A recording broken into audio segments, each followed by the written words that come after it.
He's the man who co-founded one of the most iconic dance music magazines of all time and one of the UK's longest running club nights. And he's helping us kick off a brand new season of the Creative Boom podcast. In this episode, I chat with Paul Benney, the creative force behind Jockey Slut and Bugged Out, about his journey through decades of dance culture and why he's back in print with Disco Pogo, a magazine that carries the spirit of the underground into a new era. Paul shares how Jockey Slut began in Manchester in the early 90s, born from a love of electronic music, a sense of humour and a scrappy DIY mindset. It became a cult classic, capturing the energy of a scene that was exploding while giving a voice to artists before they went mainstream.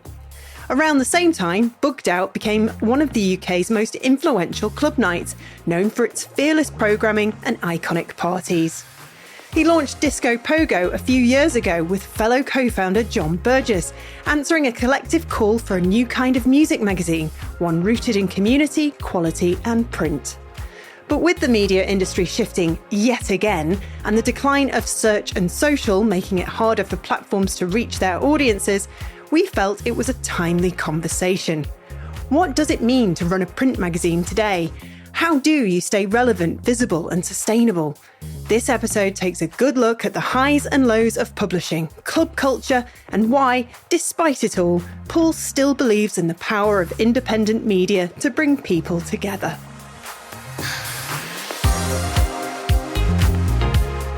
This season of the Creative Boom podcast is proudly sponsored by James Cropper, the last mill standing in Britain for premium coloured paper.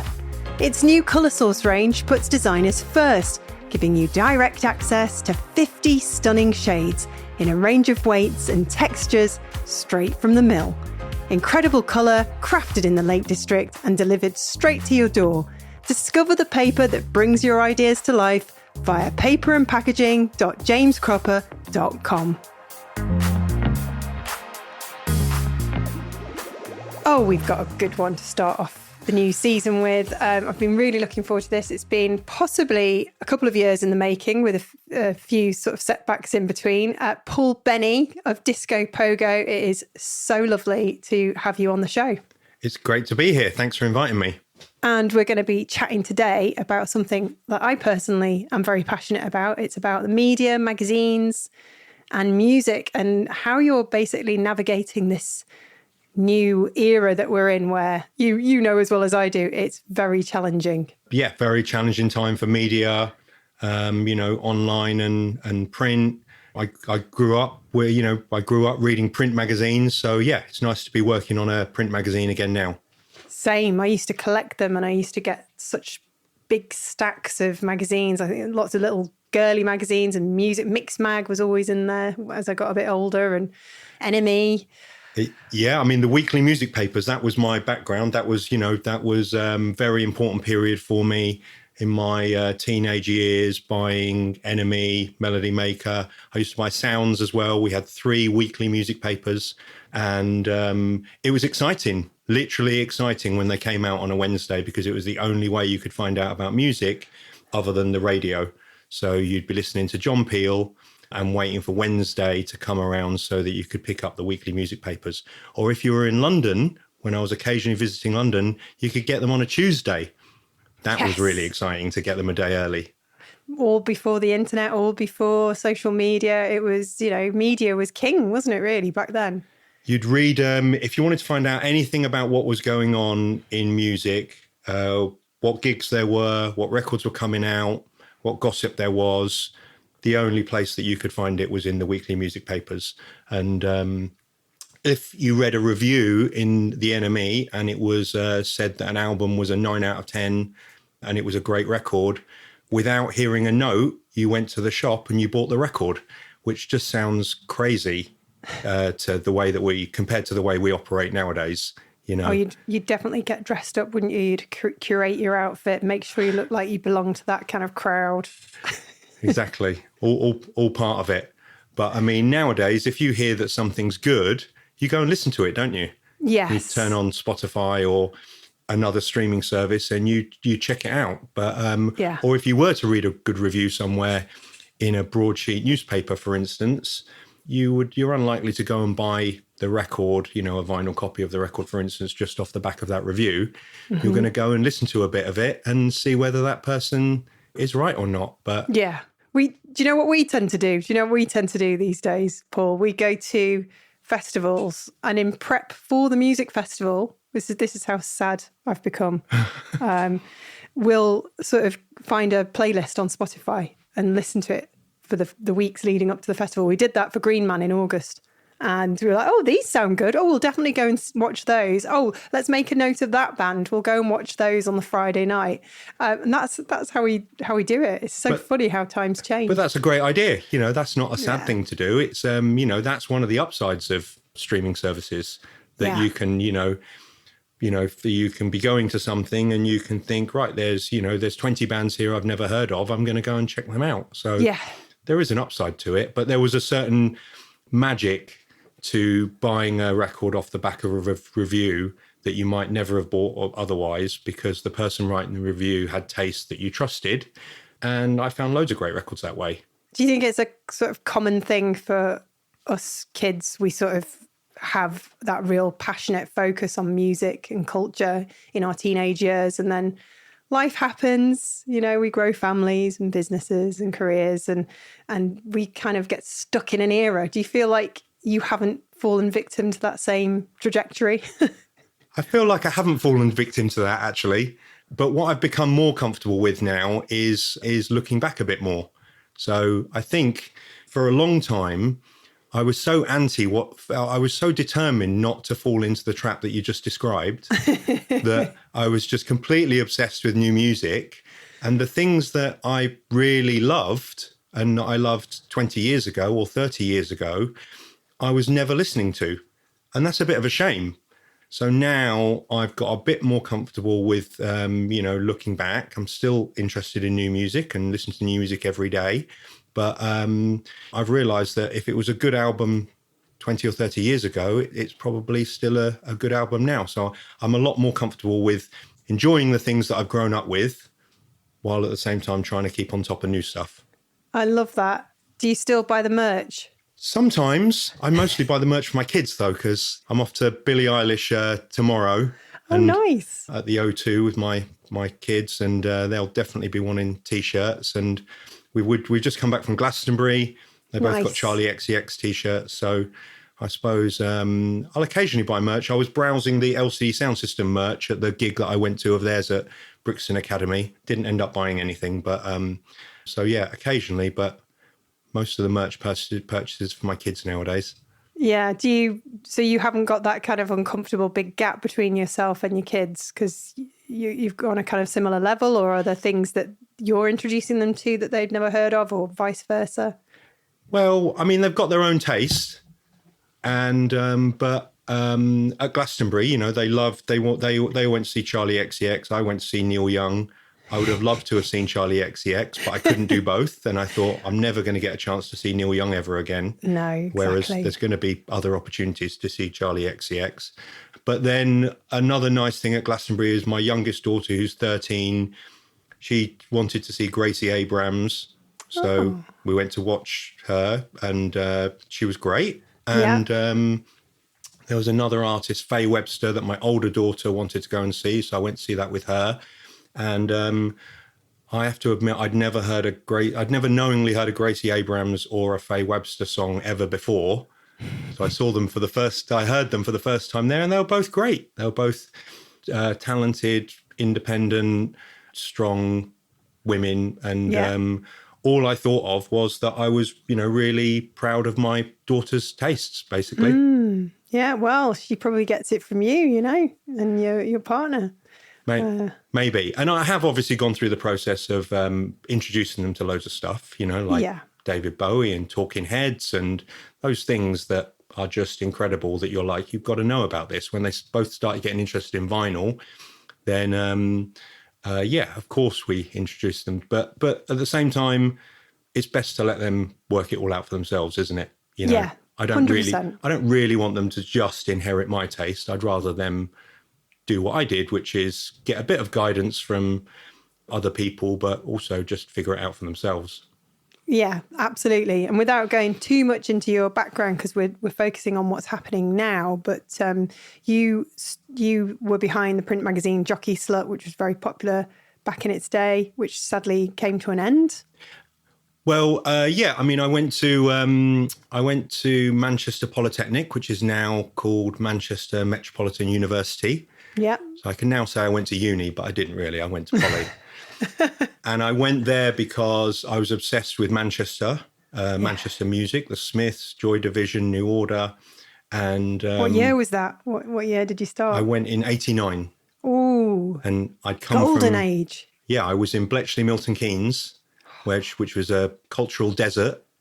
Yeah. And all of a sudden, I was in Manchester in 1989, and Manchester was happening. And I'm reading about, in these weekly music papers, which are my absolute Bible, I'm reading that this is the best place on earth to be if you're into music. I couldn't believe it. So, I got into the Happy Mondays and the Stone Roses and the Inspiral Carpets and the Paris Angels. And then from there, I went to the Hacienda and found this whole other kind of music, house music. And, kind of didn't look back. So I was determined to be a music journalist. It was the only job I ever wanted to do. I thought I thought that's what I'm going to do. That's the thing I want to do. There wasn't a second and a third choice, and was never going to be a musician. I didn't have any talent in that area. So yeah, obsessed with music, wanted to be a music journalist, wrote for the college magazine, which was called Pulp. And me and my now partner in Disco Pogo, we became joint music editors of the college magazine. Kind of an embarrassing thing. It was a mix-up. We'd both been promised the job, so we both turned up, and we were like, "Oh, we better share it." And, that's cool. So that was quite a nice thing. And now over 30 years later, we're still working together. So I wrote for the college magazine. My course finished. I went back to Milton Keynes. I worked for the Open University as local to us. I did an admin job there for a few months. I wrote to the Enemy and said, okay, I've finished college. Here's my clippings. Can I have a job? They actually wrote back and said, no, there's no jobs. Didn't mention my writing. They didn't say it was good or bad. They just said, thanks for the letter, there's no jobs. I couldn't believe they replied. But I also thought, oh my God, what am I going to do now? Oh, bless. I was going to write for the NME. That was my job. That was your dream. That was my dream. And the second, like I said, I didn't have a second choice. I wasn't going to go and work for the Open University for the rest of my life. Great institution, obviously, probably an amazing place to work as well. But that wasn't what I wanted to do. So I went back up to Manchester and said to John Burgess, who'd ended up running the college magazine for a year after he'd finished his course as a paid job. He had access to an A4, an Apple Mac computer with a black and white A4 screen. Gosh. They had a phone in the office as well. Wow. And I just said, I didn't get the NME gig. Oh. So I think we used to stay up and be on the Hacienda dance hall talking about ideas of things we could do together. And we said, well, let's start our own magazine.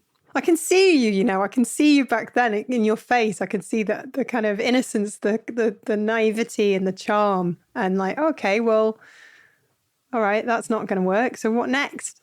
Yeah, there was naivety, definitely. And there was a lot of energy. And I was 22, obsessed with music in this incredible place, in Manchester, when... like I said, the best place to be in the world if you're into music at that particular time, even beyond 89, even in 92, it still was. And I thought, yeah, let's start our own magazine. So, obviously a fanzine, and we got a little bit of money together. I seem to remember it was about 500 quid. Blimey, that's a lot. We maxed out our overdrafts, and I think we got a bit of help from the Prince's Trust at some point, but I'm sure it was hundreds of pounds, not any more than that. And I took photographs at the time, so I took my camera and I took, I went out to clubs and took photos.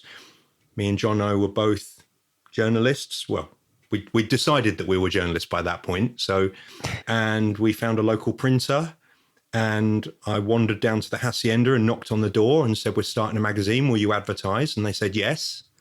Amazing. Guy called Leroy, who ran Dry Bar.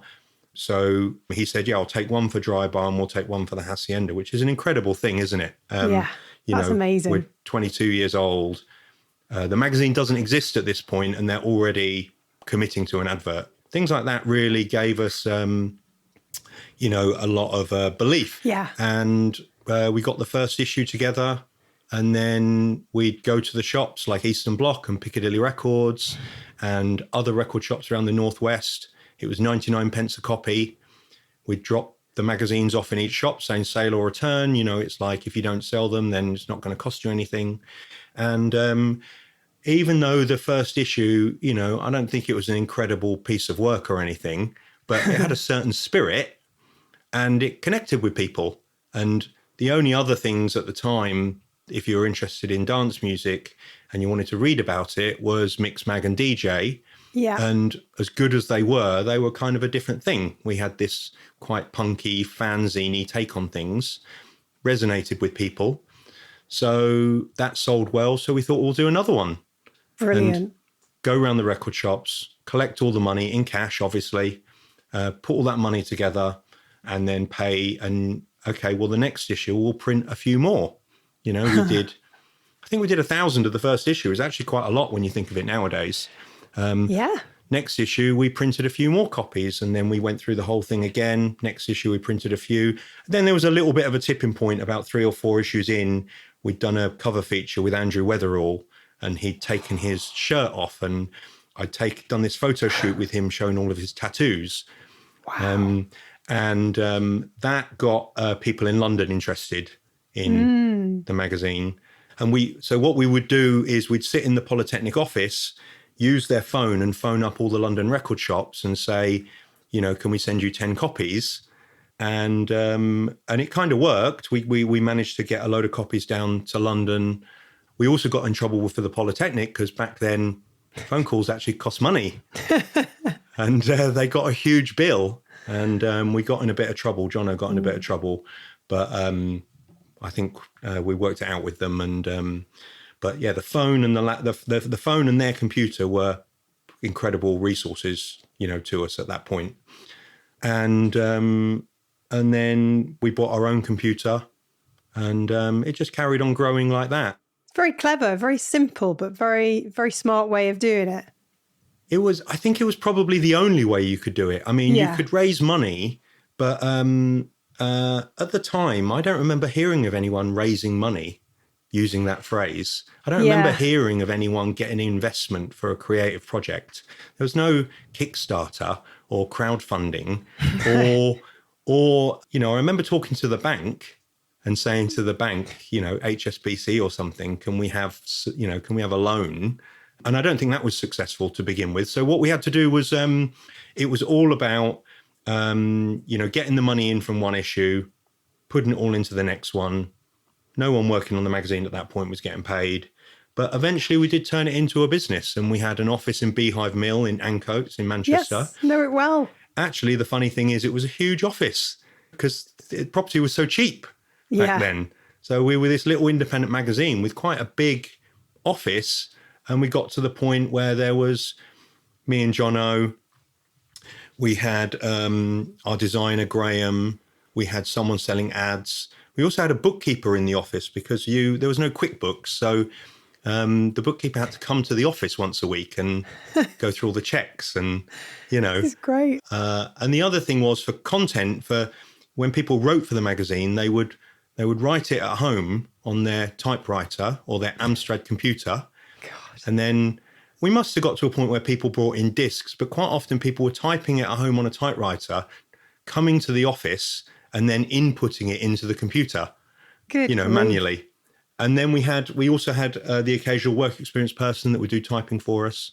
But it's funny looking back, doing a print magazine. It was it was genuinely a physical thing from beginning to end. No internet. So you were just moving words around on discs or on bits of paper. And then when it came to actually, when we'd finished the magazine and we had to take it to somewhere to get the films made. Yeah. So we'd take the whole computer Oh my goodness. We'd carry that and we'd be like, don't drop it, my because gosh. that's the magazine gone. We'd take that to the place that would output the 4-color film. Then you get a big stack of film, and then we'd get a courier to take that film to the printer. And I think maybe for some people that haven't been through that, to imagine that, it's quite an odd thing, isn't it? Because obviously we put a magazine together, now, another print magazine, and the process is completely different and a bit easier, I have to say. Yeah, just a tad. I mean, there'll be people listening to this who were born, in a scary, like when young people who are in their 20s tell me when they were born now, I'm like, oh shit, I'm really old, aren't I? I look in the mirror and I'm like convincing myself I'm doing okay. But it's like, oh my God. Like my husband the other day said the last time you went to Glastonbury was 18 years ago. I was like, what? 18 years ago? I'm not old enough to have gone to Glastonbury 18 years ago. This is insane. That happened to me recently when I went to see Massive Attack, and I was saying to the person I was going to, I think I saw them a few years ago, and he went, what, around that tour when they did that thing? And I went, yeah, that's the one. He was like, that was 18 years ago. Shit. And I was like, I thought that was like 3 or 4 years ago. It's mad, isn't it? When did it all, where does the time go? These young people today, they don't know how fast it's going to speed up. I think it must be difficult if you're someone who, it must be difficult to imagine pre-internet. If you've only ever known post-internet, Yes. So to imagine no mobile phones and no internet, I do think that must be quite an odd thing to do. Like what did you do? How did you like pass the time? So when I think back to how we would put together, a magazine, and how we'd work as well, like we worked really hard, and I was in the office 5 days a week. I was running a club at the weekend. I'd be out Friday to Sunday, come back on a Sunday night, and we'd be in the office every Monday morning. And I used to think, well, why didn't I take some time off? But one of the reasons is because you couldn't work from home. No, that's true, actually. We had some desktop computers in the office. No one had a laptop. There was no internet. So you could have the day off or go to work. There's I'll just keep an eye on stuff from home. I love that you casually sprinkle in there, the weekends I was running a club. Bugged out. Well, yeah, bugged out. That's been going 30 years. We're just celebrating our 30th year. And amazing. That was in Beehive Mill as well at Sankey Soap, which was downstairs. It was a great night, a very messy night, Paul. We started the night because we were running this magazine. We got people like the Hacienda advertising in the magazine, and we had no ambition to run a club night. It was enough for me to be running a magazine. I was like, I wanted to be a music journalist. All of a sudden, I'm a music journalist, and I've got my own magazine. And but then Andrew Spiro and Rupert Campbell, who were running Sankey Soap at Beehive Mill, they got in touch with us and said, "Do you want to run your own club night? We need someone to do the Fridays." And we were talking about that energy that we had back then. I was a say yes person. It was like, you want to run your own club night? Okay, I don't know what that involves, but yes, of course. I know what it takes to go to a club night. I don't know what it takes to run a club night. I suppose you just pick the DJs and you make a flyer, and then you tell all your mates to come. And that turns out that is what it is, or that's what it was then. Only ends up being one of the most popular long running events of the, dance world. It started relatively quietly. And then a bit like Jockey Slut, we reached a bit of a tipping point. We had, to begin with, it had been our friends and, friends of friends. And it had been going quite well, but not sellouts. And then we flew in Richie Hawtin. And I don't know, I can't remember how it happened, but I think we would have been into his records, find the phone number on the back of the record, phone these people or fax them. And then, they might put you in touch with an agent, but sometimes they didn't have an agent. Book their flight, pick them up from the airport, And we had Richie Horton on, and it was a complete sellout. And all of a sudden we were like, oh, this is a club that's successful or could be successful. It's certainly successful tonight. Yeah. And then we started, booking bigger names. But at the same time, we still did the same thing. We'd buy records in Eastern Bloc. If we liked the record, find the phone number. And we flew in, a lot of the people were from Chicago or Detroit. Some of them more well-known, some of them not as well-known. People like Green Velvet, who's very well-known nowadays, he became a bit of a regular. And it was exciting. We'd fly them in, pick them up from the airport. Like I said, I had a mini metro and pick them up from the airport, drop them off at the hotel. And then we'd be working all week on the magazine, like 10 till 6 or something in the office, except around deadlines when we practically slept in the office. And then we'd nip home and then be back at Sankey's for 9 o'clock when the club opened.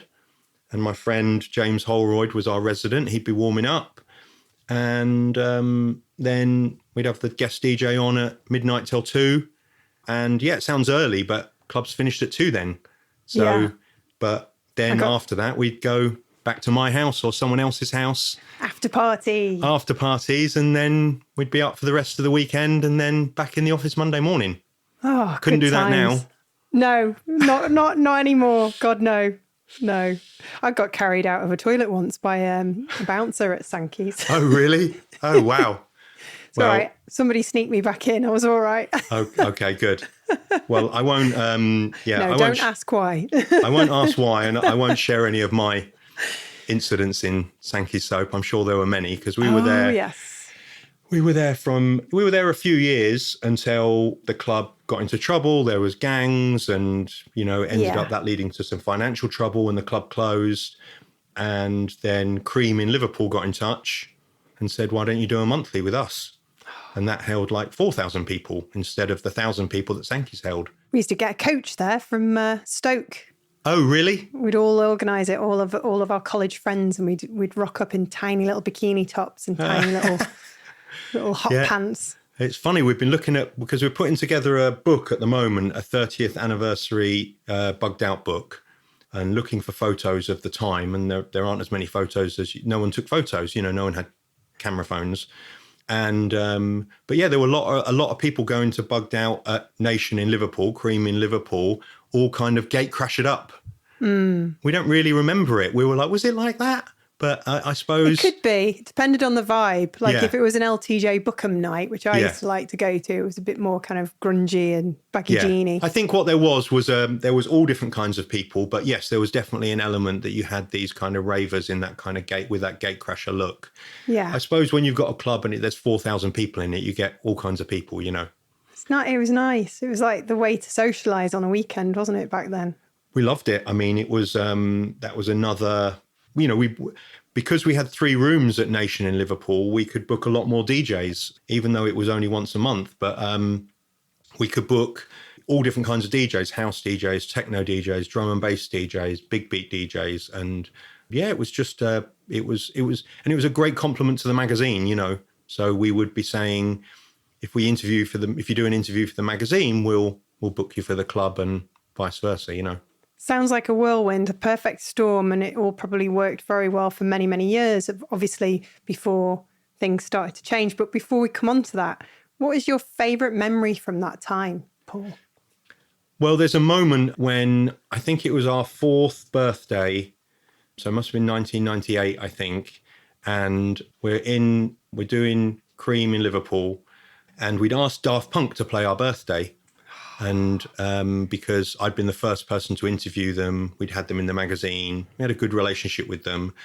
And they said it wasn't quite the right time, but wished us the best of luck. And so we booked the rest of the night and, distributed all the flyers and the posters and that kind of thing, because that's how you promoted a club night. There was no mailing list, no internet, just flyers and posters. And then I think it was about a week before the event, Thomas got in touch from Daft Punk and said, I do want to play, actually. And we were like, wow, okay. That's great. Awesome. And we were like, okay, so it's just you, is it? And and I think he was going to do a little kind of live thing, like a Thomas Bangle to Dex and Effect thing. Brilliant. And and then they came back to us and said, no, G-Man wants to come as well. It's a Daft Punk thing. Oh, wow. So we were like, okay, that's amazing, obviously. And we agreed to it. They got paid. They just wanted us to pay for their Eurostar. Didn't want paying. That's cute. But we're like, well, how do we let people know? So we went round and I think we got some people to do it actually, but we had to get some stickers printed for the posters saying, and Daft Punk are playing. It was the only way that you could get the word out. But I suppose what you did have then was word of mouth. Yeah. So because everyone doesn't assume that everyone knows everything, as soon as you put on the poster that Daft Punk are playing, you don't have to tell that many people, and they're telling all their friends and their friends are telling their friends. And so anyway, I remember being at that night, Daft Punk are in the main room and I'm in front of mine and Jono's club night. We've accidentally become club promoters. It's a complete sellout with 4,000 people or something. Daft Punk put on Stevie Wonder's Happy Birthday and it was a bit of an emotional moment. Oh. It's although there's lots of those years that I don't remember, that is one memory that always has stayed with me, just standing there looking at the room, Daft Punk playing this record for us. Yeah, when people say what's my best moment, that's always the one that comes to mind. Yeah, I can see you getting emotional now. I do actually feel a bit emotional, which has taken me by surprise. Oh, but the thing is, you've obviously worked very hard. I think you and I share that in common. We're always trying to find the next thing to do to figure out the next steps. And we never really give ourselves permission or time to just take a step back and say, oh, actually, we've actually achieved quite a lot here. This is really good. So yeah, get emotional. I mean, gosh, lots to be proud about. But I would never have taken a moment to step back then. No. I mean, it was like, what's next? What's next? Yeah. Sell out club night, magazine going well, what's next? And it was never about the money. No, God, no. Because the funny thing is now, I think back to, oh, wow, I wonder how much money a club selling 4,000 tickets was making. Because I didn't have a clue at the time. Yeah. But I also, it's quite a nice thing that I didn't really care. This season of the Creative Beam podcast is sponsored by James Cropper, and its new colour source range is a game changer for designers. It gives you direct access to 50 carefully created shades with a choice of weights and textures straight from their Lake District mill. Beautiful, sustainable coloured paper made in Britain by experts who live and breathe colour. Are you like me in that you just got to a point where you realised you could pay the people who are working for you, and that was just like ace, and you were like, yes, got a nice little team here? Absolutely that. If we could pay our staff, our team members, and we paid ourselves a little bit of money, enough to live on, and we could keep the business going, we could print another issue of the magazine, do another club night, that was everything. I never thought of, I really didn't think of anything beyond that, not buying somewhere to live or going on holiday or, we probably didn't really even spend that much money, but it was definitely all about, if those businesses could keep going, it was everything, which was kind of a good and a bad thing. Yeah. Yeah. So what was the reason Jockey Slut came to an end? And it was, a little bit beyond, well, it was completely beyond our control. We'd in 99, we were pretty exhausted. We were running we were doing the things that I've just described, the magazine and the club. The magazine was doing well. I remember selling 20,000 copies of the magazine completely independently. That's phenomenal. And, that would have been a time when maybe Mixmag was doing 50,000 copies. But I mean, that was owned by EMAP. And they were long established, but we were doing everything in a very indie DIY way. But we're actually selling magazines. We were getting advertising, people like Levi's would come to us and they'd do special advertising. And so we got some interest from a publisher in London. They published a magazine called Sleaze Nation, which was like a competitor to The Face. I think Dazed and Confused. It was in that kind of world, a style magazine. And I got talking to someone out one night who came from this company, and he said we'd be interested in, buying your magazine. And I suppose I was thinking, we're exhausted, we're making money, but all we do with the money is put it all into the next issue, and it never felt like there was any breathing space, and things were tight. We were so determined just to print more copies and grow.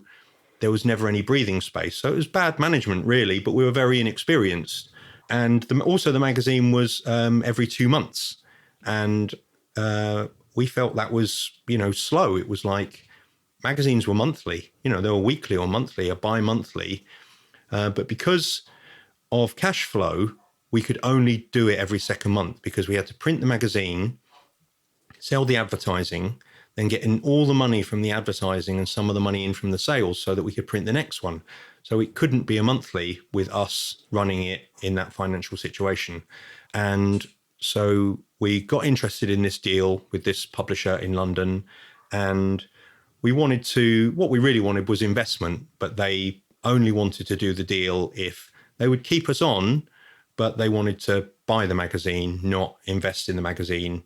And so for the good, it was a good deal for us, but also they were going to take the magazine monthly, and they were going to ramp up the advertising sales and build a new team, and we were going to have to move to London. It all felt like the right thing to do at the time.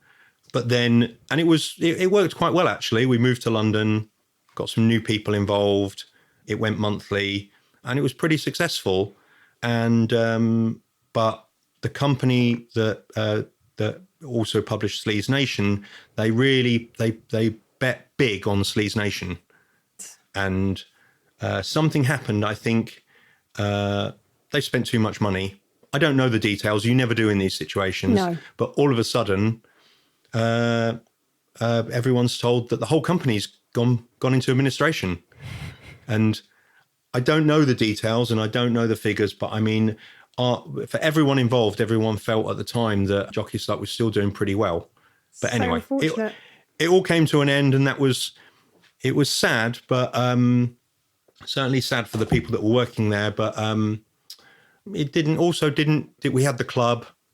We'd started this DJ agency. We were just, okay, what's next? Yeah. I think I didn't. I also think, to be really brutally honest, I was so blasé and so. I had this kind of ridiculous self-belief, probably too much. I was like, I'll just start another thing that's as good as Jockey Slut. I love that, though. That's why you've been successful. I suppose, but I mean, it's I think it would have been good to realise that it's not as easy as that, and that Jockey Slut was successful because of a time, a place, the youthful energy that we had. People loved it. And so the idea that something like that could come to an end and you could start something that would be just as good and just as successful was, incredibly naive, really. Well, you could call it naive, or you could just call it, well, hey, let's just try it anyway. Optimistic, but I mean, my experience tells me that I was right. It was very difficult to do that, because I've done lots of things over the last 30 years. And very few of those things have been as successful as meaningful or meant as much to people as Jockey Slut did. So I now know from experience that it was definitely a bit of naivety. At least you tried. I've never stopped trying. So this is where we're up to with Disco Pogo. So yeah, Jockey Slut came to an end in the early 2000s. I went off and I wanted to do things on the other side of the industry, not the side that was the music journalist side of the industry. The side that was managing artists, signing bands, that kind of thing. I suppose at the time I thought it was the more kind of proactive side of things than the reactive side of things. So setting the agenda by signing things rather than just writing about things that other people signed. And so I ran a label in partnership with someone called Leo Silverman, who was the head of A&R at XL, and he left XL, set up a new label, and then brought me in to help him. And we had funding from EMI, and that was a great experience. Although I realised how hard it was to run a successful record label. Oh, yeah. Very, very difficult, even if you're given funding. We started a publishing company as well, and we signed an artist called Nao, who's gone on to do very well. And then the new magazine that I started after Jockey Slut was called Dummy, which was a new print magazine. And that was the one where I thought, okay, I'm going to start this new magazine. It's immediately going to be really successful. And it wasn't really. It was really cool. And I look back at those early print issues, and we did some really cool things that were quite, I don't know, it was different to Jockey Slut. I thought it was moving things on a bit, but it wasn't as immediately successful as Jockey Slut, unfortunately. And then the world changed. Everything went online, and selling print magazines felt like an odd thing to do. And then Vice started printing a magazine that they gave away. And then we tried that, and then we were like, well, that's not working. We're spending a fortune on printing these magazines, and what Vice had was, huge amounts of advertising revenue. So whereas what we were doing is we didn't have anywhere near enough advertising revenue, but we were giving away this great product. Yeah. So then we went completely online, and I've been doing that for a while. And over the last few years, that company has become DMY, and I've turned it into an artist services company to try and find a way to adapt to the new world. So it's an online magazine, but we sign artists, kind of combining a lot of the things that I've done up to now.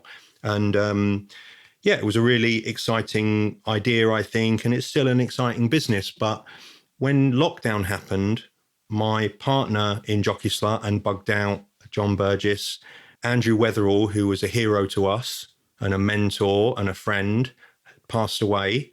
And Jono got in touch and said, why don't we do something about Andrew? We've got all these old interviews with him, and it's lockdown. It'll be, something, something really creative that we can put our energy into. And he really cracked on with it, and then showed me what he'd done. I was like, wow, this is a book. This is going to be a great book. So we did a Jockey Slut tribute to Andrew Weatherall. And we decided that all the profits would go to Andrew's favorite charities. And we got in touch with Andrew's, estate and talked to them about it. And they specified the charities that the money should go to. And it just really connected. And we sold 9,000 copies and raised about £60,000 for charity. Wow. And it got me and Jono working together again on a publication. And it was a lot of fun, very enjoyable.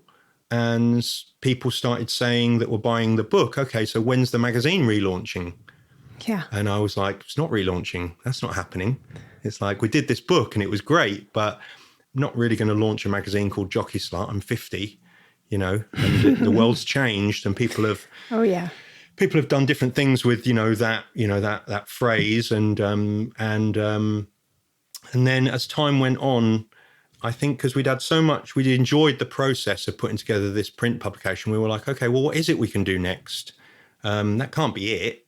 And we thought, well, maybe we could do a magazine, but it can be inspired by Jockey Slut, but be a new magazine by people we're different people to the one I was 30 years ago. Uh-huh. The world's changed, so the content's going to be different. And we thought, okay, but still very risky to do that and just all of a sudden hope that people buy it. The Weatherall book was a unique thing. We're not going to just do a magazine and then 9,000 people are going to buy it. It's very unlikely that's going to happen. It's an expensive thing to do as well. Yeah. So we did a crowdfunder because we thought, well, if the crowdfunder's successful, we know people want to pay for this new magazine. What a contrast between when you first started the first lot compared to now. I mean, I bet that was a revelation. It was, and it also shows our more measured approach, but yes, there was this technology available to us, a crowdfunding platform. And once we got the word out there about the crowdfunder, it was immediately very successful. And I think it started off slowly. It started off quite quickly, and then stopped, which apparently always happens with crowdfunding campaigns. You get those early people that are like, we love what you do. Then you need to get to the next stage. So when we hit the quiet period, we started working it a bit because we started thinking, well, we want to do this now. And we got through that period, and then lots of people came in towards the end, and I think we raised £60,000. Good grief.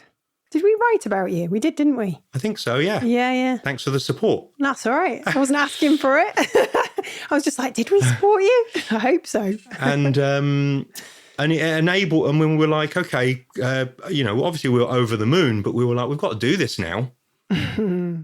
And we decided that it wasn't going to be called Jockey Slut, but one of our slogans for Jockey Slut, I think starting from issue 2, was Disco Pogo for punks in pumps. Yes. Like, Disco Pogo. That's a great name. It's a great name. Not going to offend anyone. Totally sums up what we're about. It's got a link to Jockey Slut. It sounds modern and cool. Sounds like us. You're modern and cool, Paul. No, not that we're modern and cool. I meant they're two different things. Of course you are. Come on. It sounds modern and cool, and it sounds like us. Two different things. Gotcha. And we thought, okay, we'll just do. You've got the internet nowadays. People don't buy monthly magazines so much. Even a quarterly, because we've both got other businesses that we work on. Yeah. I thought, let's do a twice yearly, really thick coffee table type magazine about electronic music with beautiful design, great writing, great photography, pay everyone properly. Yeah. From the beginning, pay all the journalists properly, pay the photographers properly, pay the people that work on the magazine properly. The only people to begin with that didn't get paid were me and Jono, which was very similar to when we started 30 years ago. But that's fine. That's what you do when you're trying to get a business off the ground. You do, yeah. And I suppose, it immediately seemed to resonate with people and was immediately enjoyable. And Jim Butler is our editor, and he was the deputy editor of Jockey Slut back in the day. And Chris Jones is our designer, who was the designer on Jockey Slut back in the day. And his partner, Harry, does production. So it's a very small team. And we've obviously got loads of journalists that we know. Lots of our friends are music journalists, but also we've tried to find new people and young people. And we thought the magazine, some of the things that we thought were very important was that it had to be very authentic. It had to be a good reflection of us now at this time in our lives. I didn't want to find myself trying to run a magazine that was for 20-somethings, pretending to be that person that I was 30 years ago. So can I run a magazine about electronic music where we're comfortable with our age, and we're covering people who are comfortable with their age? And that's been really interesting because, we've interviewed people like Orbital and Left Field and, loads of people, DJ Harvey on the last issue. These are people that have been around for a while. Yeah. They've lived a bit. And they're also people that are still very, people our age are interested in them, but young people are interested in these artists still as well. And what we discovered quite quickly was, the other thing was, these people had stories to tell. Yes. They'd lived. Yeah. So we would find ourselves proofreading the magazine. I remember reading the interview with Left Field, moved, because these were people that are talking about, and it sounds depressing, but it's not depressing. They were talking about lives well lived. They were talking about coming through illness and coming out the other side, suffering. We've interviewed people that have come through depression and come out the other side. We've interviewed people that have overdone it with drugs or alcohol and come out the other side. And so most of the time, when I'm proofreading, because obviously I'm not writing the whole magazine, but I'm reading the whole thing before it goes to print. And we'll find articles that we're messaging each other on Slack going, have you read this? It's, it's quite a story. We cover those people that are that will resonate with them, that people our age will be interested in electronic music, but also young people are interested in these people. Plus, we also try and make sure we get some younger people in there as well, some newer names. But what you get, what the bonus of being comfortable with finding these older people to cover is the stories are brilliant. They're not scratching around to try and find a reason why they made the album or called it this or looking for an anecdote. They don't need to scratch around. You turn the mic on, they tell you what they've been through in the last 30 years. And it's, some of the features I'm really proud that we published them. And they're also the kind of things that you don't read anywhere else, Yeah, Brilliant. You found a niche again. And isn't the fifth decade supposed to be our happiest? Well, is that true? Is that a thing? That's what I heard. I feel pretty happy. Good. You look it. But it's the 40s that are a nightmare. I think, when you get to this age, you're to be doing something that I enjoy and to be working on a project that I am proud of the results, and to be, involved in electronic music in some way, but without having to stay up all night and feel terrible on a Monday morning, and being healthy, Yeah. When you get a bit older, you're grateful for these things. Whereas when I was in my 20s, I took being healthy for granted, whatever I did to myself. I think we all did, didn't we? Yeah, I'm sure that, yeah, exactly. So yeah, when you're interviewing these people that have been in electronic music for a long, long time, and they're honest about what they've been through, there's some incredibly moving, features. Also, it's, there's lots that's about the music. But like I've found with Creative Being, people are interested in the work, but there's always going to be more interest in the person. I think it goes back to when I said I was obsessed with the NME, and yes, I'd be reading about what an album sounds like, and why it was a good album, and reading an interview with a band, and but the music was only one small part of it. I mean, it was one of the things when we started Jockey Slut magazine, we said we're going to write about the people. There was this thing at the time that was this phrase, faceless techno bollocks. And we were like, it's just not true.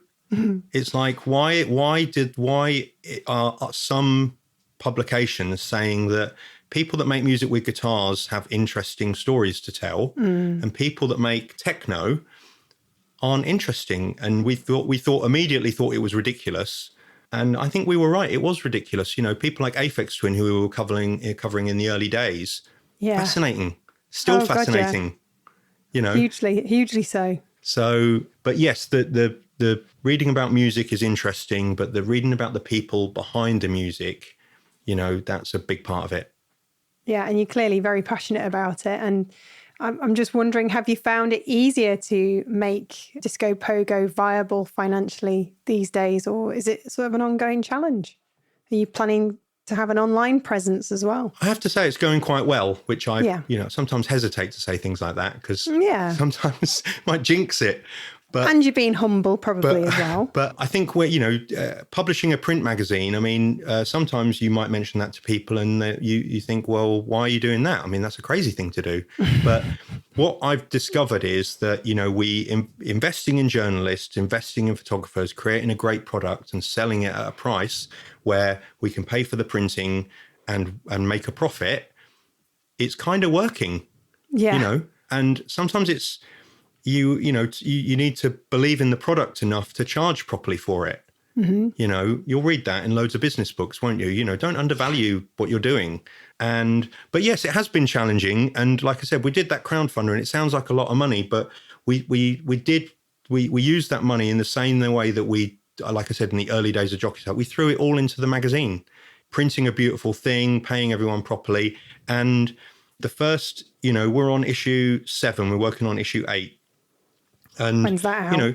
For a while it was not touch and go because there was no doubt that we were going to be carrying on and building this. But yeah, it was kind of hard to make it all add up. But what's really helped is we've started publishing these books. So we did a follow-up to the Andrew Weatherall book, slightly different format, hardback. Daft Punk split up. We thought, let's do a book about Daft Punk.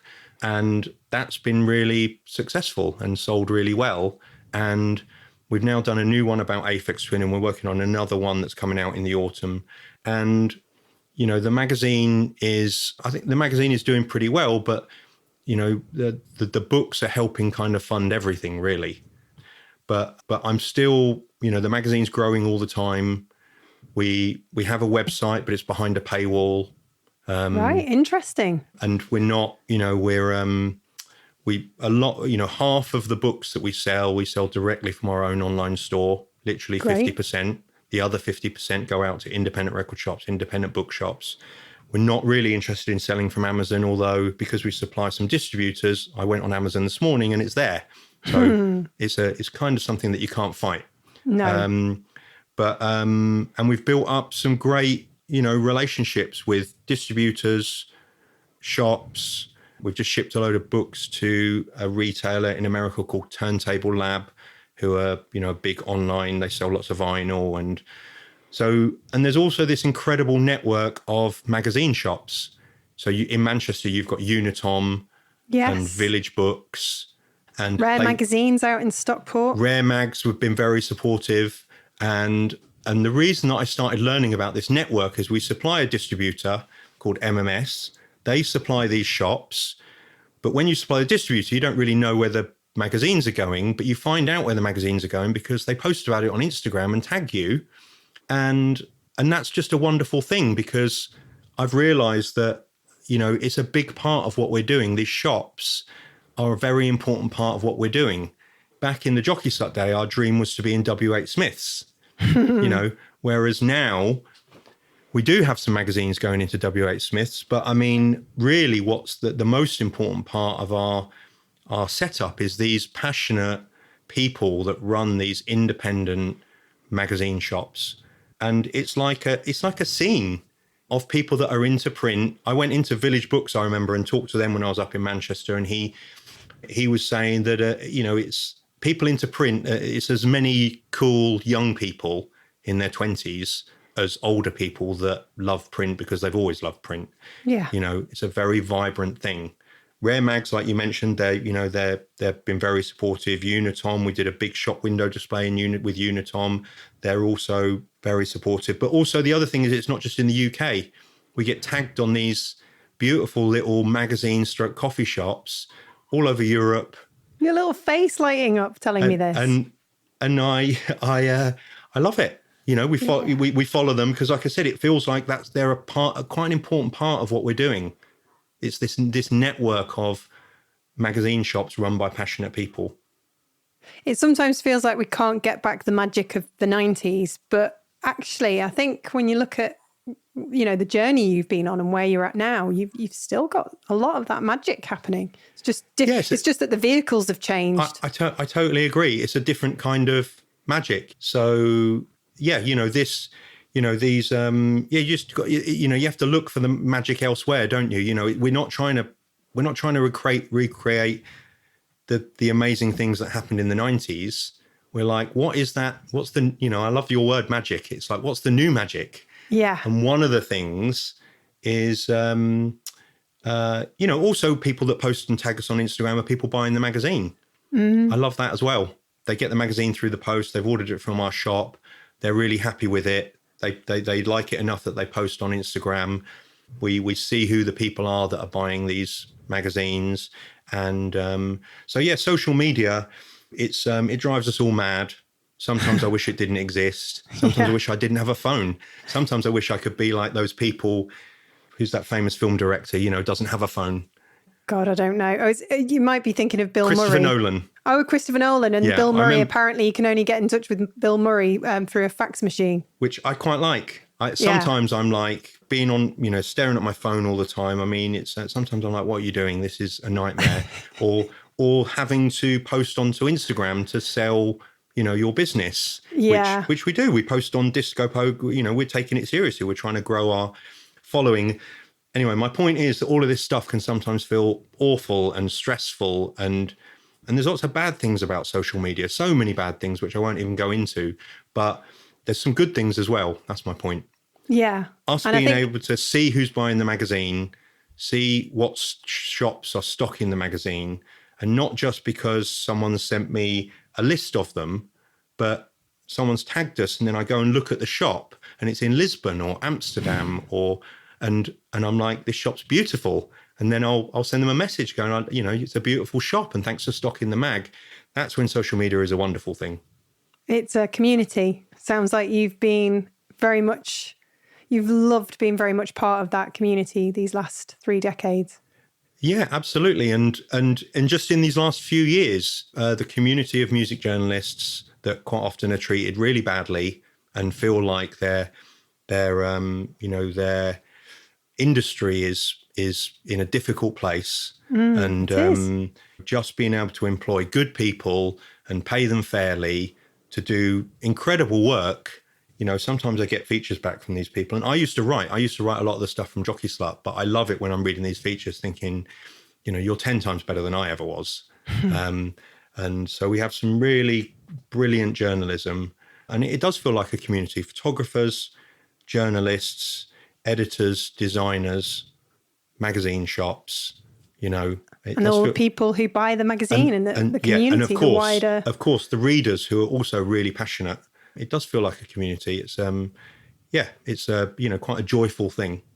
Yeah, well, there's one thing that's certain: things are always going to change, and we're going through a massive, massive disruption at the moment across the creative industries. Lots of people getting in touch with me, messaging, saying that it's been the worst time they've ever experienced from working from themselves in 20 years. I guess people listening to this who are suffering from what's happening will be inspired because you have clearly pivoted and you've just figured out what's next and tried different things. So it's kind of like we need to sort of get our heads out the sand a little bit and just say, okay, well, things aren't going to go back to the way they were. It would be lovely if they were as glorious as print was in the 90s, but that's not going to happen. So how can we survive the next 20 years doing something we love? I mean, absolutely. What you've said is, I feel for people that are, I've been, as you are, I'm on LinkedIn sometimes nowadays. Actually, sometimes I hate it. Sometimes I quite like it because, there's some good people on there, and you see people that are, looking for work and being honest about struggling a little bit. And I think it is a tough time to be in music or the creative industries in general, or be a music journalist or a journalist of any kind. And I certainly haven't got all the answers, but I do feel very grateful that we've done something that we're passionate about, only because we're passionate about it. And it seems to be working, but I don't take that lightly. Of course, I've learned from mistakes that I've made in the past. And to be fair, I did try and apply that thinking to Disco Pogo. So I shouldn't say that it's all by complete accident, because that's being disingenuous. I did say that the magazine has to be, people have to buy it. We're not giving away content for free. We're going to pay people properly. We're going to be ambitious that the content's got to be brilliantly written. So we're going to get good journalists. We're not going to try and, employ people cheaply, leading to an inferior product. So yes, we have applied that thinking. And so, like I said, I'm certainly not going to say that I've got all the answers, but what we did was, I learned from my mistakes, and then we did something we were passionate about, and we put our heart and soul into it, and we're still learning. And so far it's going well. But I mean, I'm grateful that it's going well so far, and I don't take it lightly that it is. Yeah. And it could all change. Oh yeah. But I feel like you've got the tools to cope if that does happen. Hopefully. And we are still, we're not getting carried away. It's still a passion project. We're growing very organically.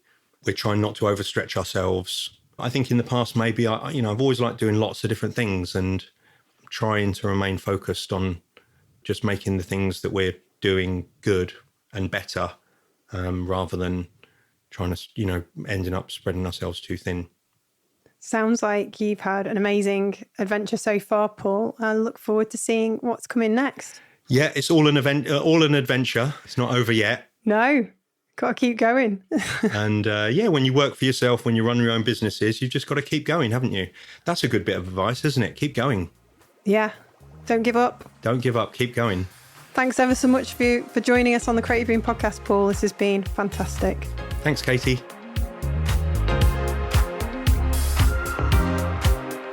That's it for this episode, and what a way to kick off the new season. Chatting to Paul was a reminder that no matter how much the industry changes, there's still huge value in doing things your own way. From Jockey Slut to Disco Pogo, he stayed true to his taste, trusted his gut, and built things that stand the test of time, not because they chase trends, but because they care about people and culture. In a world where search is dying and social media feels like shouting into the void, it's encouraging to know there's still room for slow, thoughtful, beautifully made work. And maybe that's the future. Smaller, stronger communities, deeper connections, and just doing it for the love of it.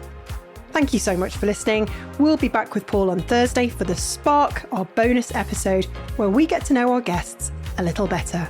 Until then. Thanks again to James Cropper for sponsoring this season of the Creative Boom podcast.